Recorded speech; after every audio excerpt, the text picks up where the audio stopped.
The road ends tonight in the 2017-18 college basketball season. Villanova and Michigan battling it out. Somebody is going to get the national championship. We have your full preview right here on Shootaround. The Wildcats, the Wolverines, storylines and more. No better place for our season finale than San Antonio. Shootaround tips off right now.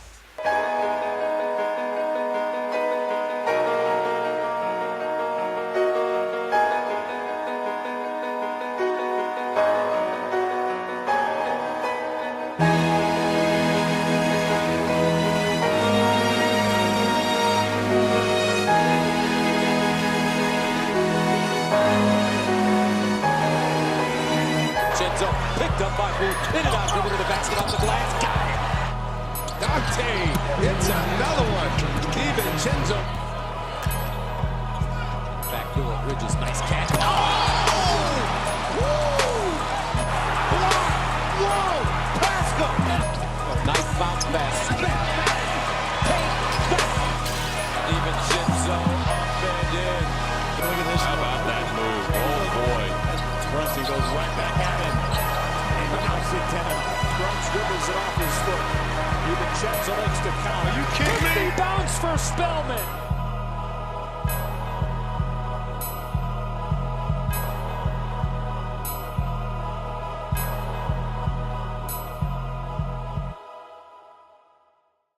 They say please don't feed the ducks, pigeons, and other wildlife, but this week the Riverwalk has fed the Wildcats well.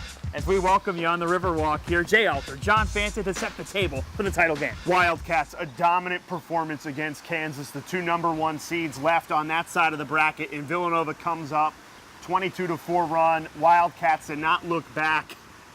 John, when they play like that, they simply look unbeatable.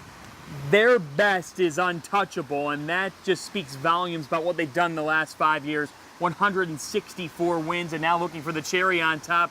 What would go down as, already going down as one of the historic runs in the history of college basketball, but this could be the exclamation point. On the other side, a Michigan team that got powered by Mo Wagner. And what an incredible double-double it was from the German.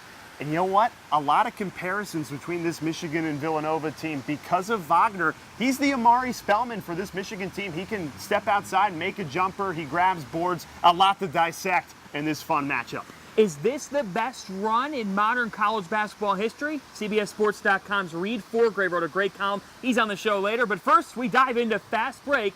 And there's a new addition to the coaching family in the Big East. Very exciting news. Xavier promoting Travis Steele from associate head coach to head coach, replacing Chris Mack after the Big East Coach of the Year left for Louisville. And this is the right hire, John.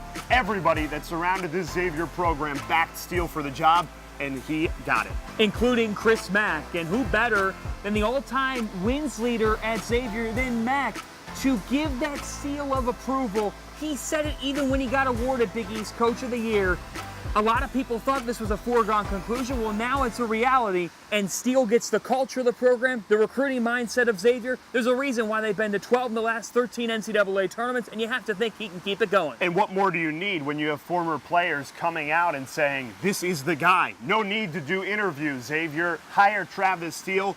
They listened. They got their man. He will be a terrific addition to this Big East coaching family, which is an absolutely loaded one. And by the way, a lot of them down here in San Antonio enjoying the Final Four. One of them on your TV screen on CBS Sports Network throughout the weekend. He had the towel as well. Ed Cooley of Providence back at it. Made for TV. You've seen him on Shootaround, LaSalle's Bakery, going all the way back to earlier in the season. But Ed Cooley made for TV. And you know what? If there's anybody that knows how to beat this Villanova Wildcat team, it's Ed Cooley. He beat him in the regular season, took him to overtime in the Big East final. Love Ed Cooley sharing some insight and having some fun too.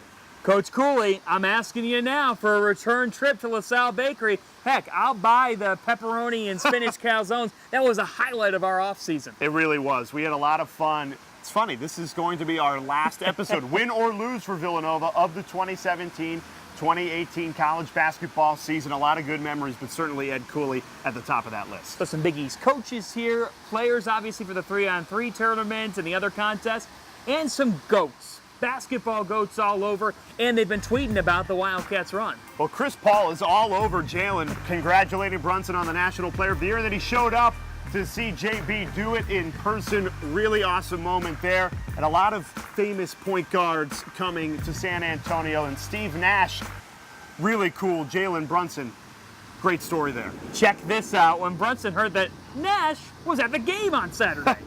Steve Nash is your favorite player. I think everyone knows that. And he was here last night. Oh, so I was going to ask if you talked to him or if he's being inducted into the Hall of Fame. So he was part of a halftime presentation last night. Yeah, he's a role model for me, and he's been one of my favorite players ever since I was a little kid. We saw emotion out of Brunson. It's there. rare. We've been talking to him all season. It is tough to get a genuine reaction from the robot, Jalen Brunson, but we got one there. Let's turn to the Wildcats tonight. And if there's a guy who knows what it's like to perform on the biggest stage of them all, it's Phil Booth, who was on that all-Final Four team 2 years ago. A breakout performance in the title game against North Carolina. Came off the bench, only missed one shot, 20 points for the Wildcats, and it really was the emergence of Phil Booth in that game. The Wildcats simply do not win on that night without Phil Booth's performance. He was the perfect guy to talk to one-on-one before this matchup in the national title game with Michigan. Chatting with Villanova guard Phil Booth ahead of the national championship game against Michigan. And Phil, you played in this game 2 years ago. Not everybody on this team did, though. What's the advice to the younger guys going in to the biggest game of their lives? Just stay focused, stay locked in. Just play your game, be yourself. Don't worry about the outside. Just focus on your energy on Michigan. How difficult is it to think back to 2 years ago, you scored 20 points in the national championship game, not to force it and feel like you need to score another 20 tomorrow against Michigan? Yeah, you can't be worried about points. With all the challenges Michigan brings, it's really focused on the defensive end. I feel like that's most important right now because how good they are and how 5 out they good are. So just try to focus on energy on defense. It's incredible. The 5 teams you've played in this NCAA tournament, you've beaten them all by double digits. All you need to do is win by 1 tomorrow against Michigan. How do you keep it rolling, keep this momentum going for just another 40 minutes? You know, I told the guys, man, it's a special group right here. We got 40 minutes left with this group, so just make the most of it. Give it all you got for these 40 minutes. You know, it's our last game of the season. What does it mean to you that you get another 40 minutes in a Villanova uniform with Jalen, with Mikhail, your boys? It means a lot.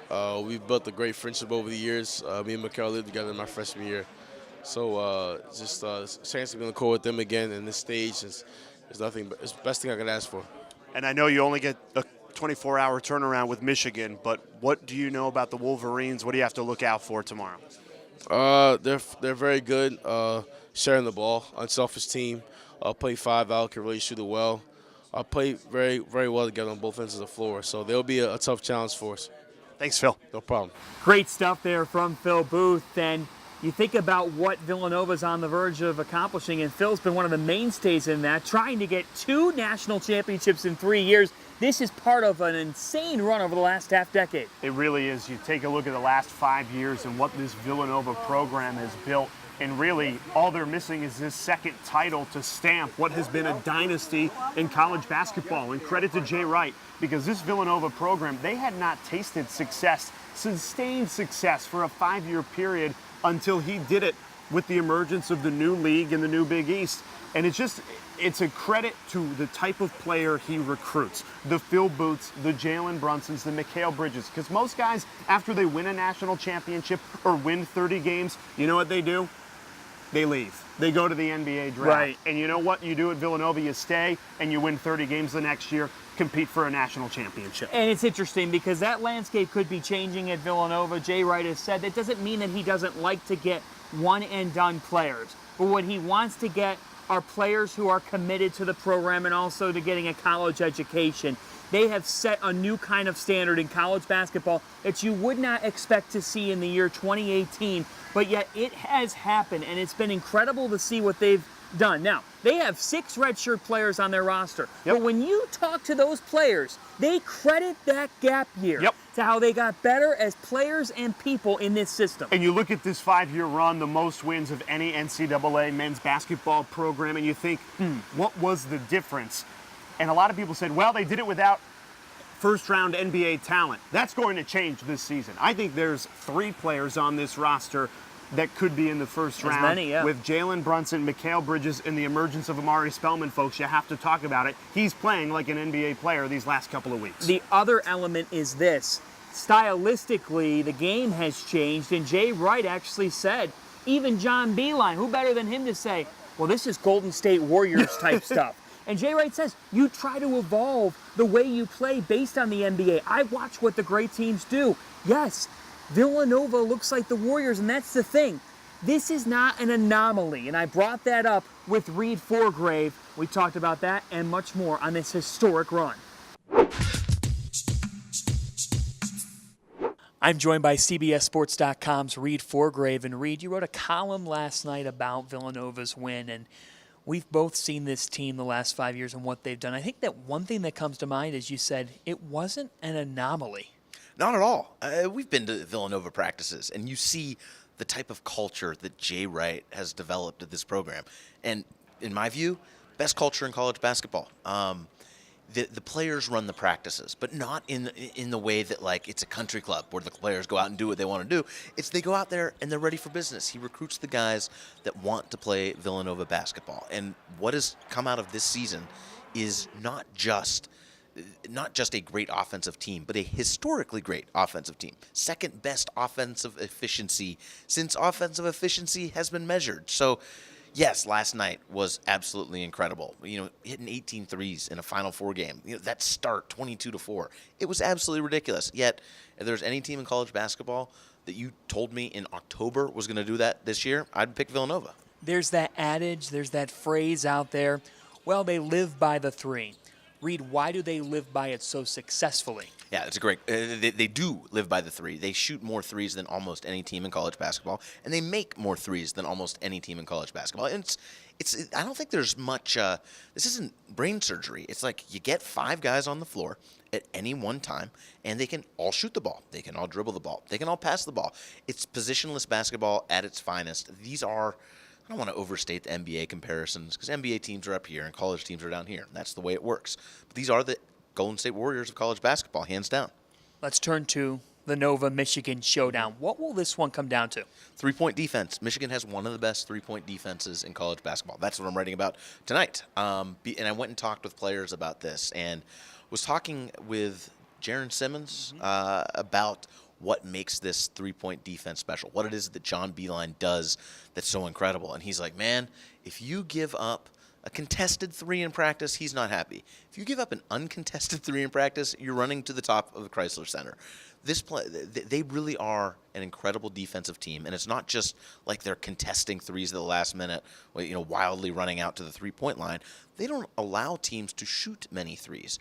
Is that going to hold up against Villanova? I certainly have my doubts because rarely have we seen a team that lives by the 3 like this Villanova team. And last night showed you can prepare all you want for Jalen Brunson, Mikal Bridges, who has actually been relatively quiet on the last couple of games, and Spellman, who's been a beast.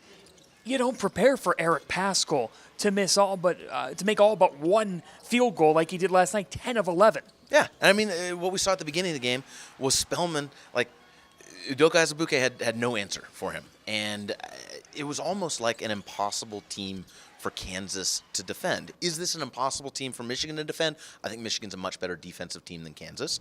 And I think they are more prepared for it than Kansas was. We saw a lot of open threes last night. They weren't just raining in silly threes with a hand in their face. There were a lot of open threes. I don't think we will see that Monday night. And yet Villanova, they find a way. As much as I'm sitting here talking about their 3-point shooting, they have the highest 2-point percentage in college basketball. So it's an absolute juggernaut. This team is a pleasure to watch. And finally, the clean sweep for Jalen Brunson for National Player of the Year awards. When was the last time you saw a guy like this not only be able to impact the game from the point guard perspective, but the post-ups, just everything he does? Ooh, that's a great question. He does do so much. I mean, a completely imperfect analogy, but Otto Porter kind of did everything for that Georgetown team. Another Big East guy. Yeah, another Big East guy. I played to my audience, right? But Brunson, he was my player of the year coming into the season. And Villanova was my national champion coming into the season. I feel proud of that. The rest of my bracket, not so much. But Brunson, I remember seeing him in high school and just being like, the dude, everything they're saying about him today, he's a robot. He's a machine. He was made to be a point guard. I did a story about him earlier this season where I talked with his dad, Rick, and just talked about he was hard on him, but they would study tape together. And what I think you see, is he a phenomenal athlete? No, I think he's a good athlete. But I believe he's going to be a very good NBA player because he is always the smartest, most prepared guy on the floor. He's awesome college career. It'll be interesting to see if he does stick around for one more year, give it a go for, who knows, maybe it could be 3 and 4 years. Ooh, that's an interesting perspective there because a lot of people might have him booked off to the NBA. He did graduate, right? Graduated in 3 years. Yeah. So I think that's what people are assuming. And I think I'm in the minority here. I think he's a first-round pick. I know his dad thinks he's a first-round pick too, but he's a little biased. But look, if you're an NBA team, look at what Fred VanVleet has done in the NBA. Sure. I think Jalen Brunson can be a better version of Fred VanVleet, a guy who flies under the radar somewhat, but who is just an all-around basketball player. Read Forgrave. Read him at cbssports.com. Thanks so much. Thanks, brother. Let's turn to the matchup, Villanova and Michigan. The first thing that both coaches brought up was what's going to happen beyond the three-point arc. Because Michigan is a strong three-point shooting team. They average around 10 per game. What the Wolverines' strength is, though, they hold teams to 32% from beyond the arc and to just 5 threes a game. That's what I wanted to touch on. You look at this Michigan team defend in person like we did the other night playing Loyola. Loyola Chicago, they move the ball better than anybody in the country. That's what everyone was saying coming into the game, and they create open shots. Well, guess what? Not against Michigan. They only attempted 10 threes, and they only made 1. So, look, Villanova fans, you're coming off an 18 three-point performance, an NCAA record in the Final Four. You're not going to make 18 against this Michigan team. You're not going to make 18. But guess what? If you can make 10 against this Michigan team, that's really good. Well, that would be double what they normally give up. The fact is this. If Villanova plays the way that they did offensively, even half that, you have to wonder, can Michigan counter Villanova's offense? And that's where you go with your impact players. Yeah, for me, the Michigan guards need to step up. Charles Matthews, Jordan Poole, Xavier Simpson. We did not see enough from them in that Loyola Chicago game. In fact, they won in spite good performances from those 3 guards. But guess what? You're matching up against Dante DiVincenzo, the National Player of the Year in Jalen Brunson, and Phil Booth, who is battle-tested and rarely makes mistakes. Those 3 guys, they won't be able to match it, but they need to hold their own, or else it'll be a runaway train like we saw against Kansas. The one thing that was going well for Kansas, the first 2 possessions of the game, they went to Udoka Azubuike and it was working out. I mean, he was able to get a bucket to go. In the second attempt, it was short, but I thought they went away from him. One thing is certain, Michigan is playing through Mo Wagner, and they're not going to go away from Wagner. So Omari Spellman's consistency, he's been an animal, is so crucial because there have been instances this season where he's gotten into foul trouble, even in this tournament, and Jay Wright has had to scramble and try to go small. It could be tougher to go small against Wagner, but I can tell you, Villanova's backcourt just has more talent than Michigan. I think that's what separates these 2 teams when you really want to break it down. Certainly the most intriguing matchup is the German Mo Wagner taking on Omari Spellman. That is going to be a lot of fun to watch.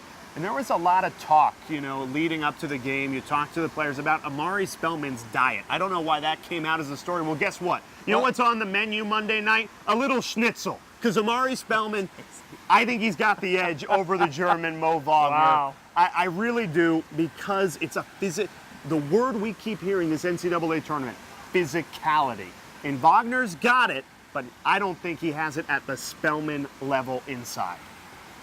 You off your boat yet? Yes, he's off it. Oh my, Schnitzel! You're making me hungry, partner.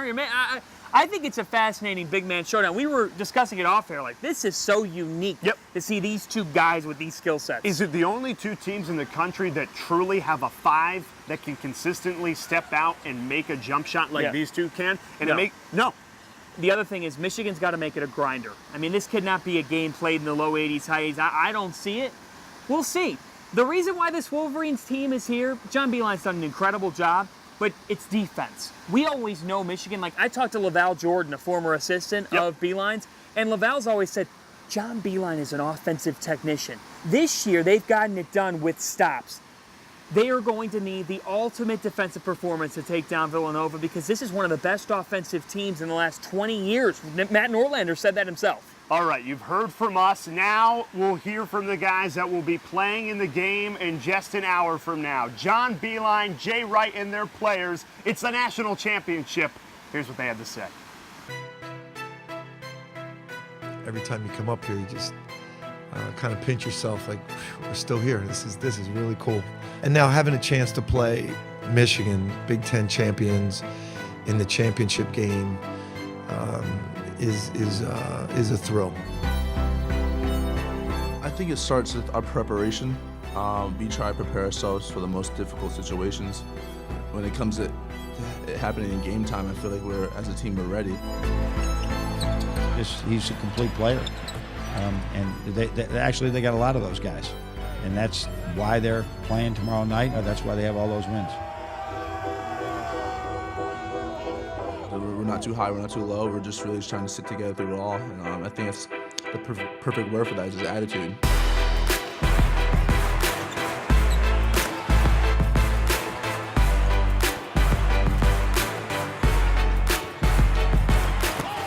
Losing at Providence on the road in overtime, losing at Creighton on the road in overtime. We got those tight games, Texas Tech and West Virginia. We knew how to handle ourselves a little bit better. They can all shoot. They're really, really efficient. When you play a good team, there's usually something you can give up and can make a defensive game plan, but it's not the case here. But you know what? It's not supposed to be easy.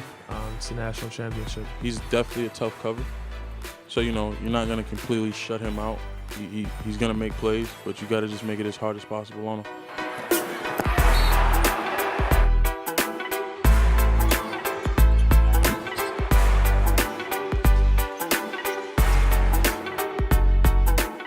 And it's something that we believe is our motto, and it's been a staple in coaches' program, and it's just something that we truly believe that it defines us, and so in all aspects of our game and all aspects of our life.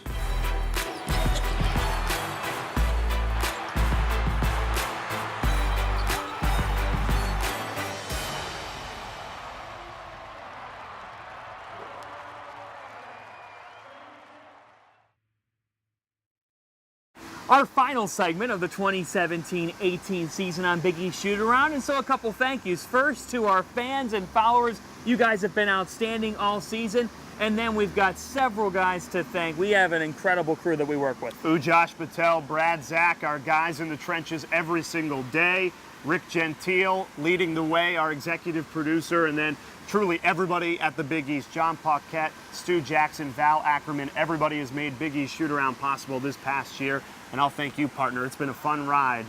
To think that we started this in August, and this was the dream, to be standing by the Riverwalk here in San Antonio with a national championship game upon us. We couldn't have scripted a first year any better. No. Folks, thank you for watching, your tweets, your interactions.